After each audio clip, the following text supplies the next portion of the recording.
Hello guys, welcome back to my channel. We will move toward Unit 2. The major topics we will study in Unit 2 are social media marketing and traditional media marketing. Basically, we will study about the differences. The next one is blogging, and the third is content planning, and the fourth one is social networking sites in details. Let's move to our first topic, that is difference between social media marketing and traditional media marketing.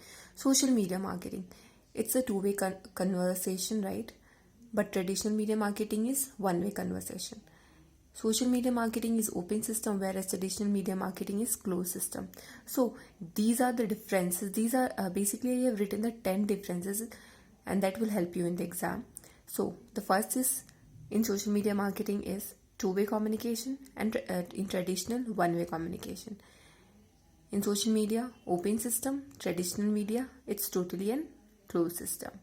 In social media marketing, the thing is transparent, but in traditional media marketing, it's opaque form, right?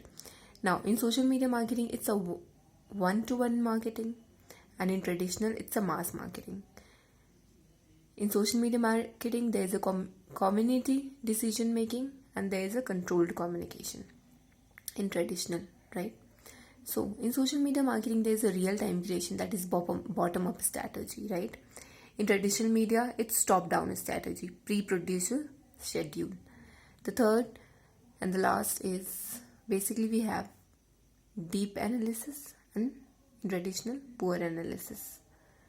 Now in social media marketing, that is paid, owned and earned, whereas traditional media is totally paid.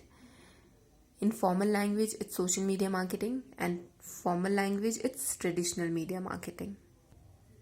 In the last point, we will cover about, you can see it in the figure. Social media marketing includes Facebook, Instagram, WhatsApp, G+, Twitter, right?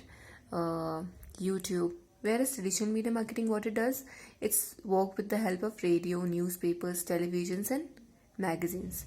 Whereas in magazines, it's a cold calling happens, outdoors, exhibition, conferences, fax, networking, product sampling and direct mail.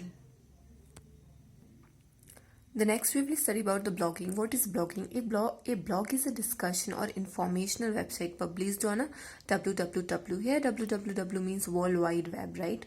Consisting of discrete, often informal diary styles, text entries, posts are typically displayed in reverse chronological order, so that the most recent post appears first at the top of the website. So chronological order basically means the referral, the first post, the upcoming posts are done first, and then it is,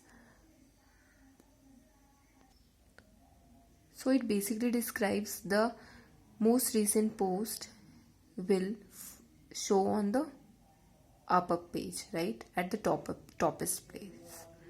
So the basic blog structure is, now see, this is the blog structure. Here it is.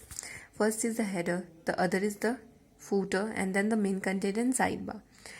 Blogging, you can see blogging includes skill like SEO, social media marketing, writing, editing, publishing, post designing and maintaining the design of website. So the next topic will be content planning. The planning is a part where you actually decide what you will do and when. So planning is a thing कि हम कब क्या करने वाले, right? It is a process. So what is content planning? So content planning is where we create topics to address the themes, choose specifically content types and tactics to address goals and audiences' preferences, and then putting it into the editorial, right? You can see it here. So it improves results and bring reinforcement. Now the element of content planning are, so these are the elements: content calendar, document processing, onboard and training, promotion and distribution, transparency and communication, and measurement as optimization.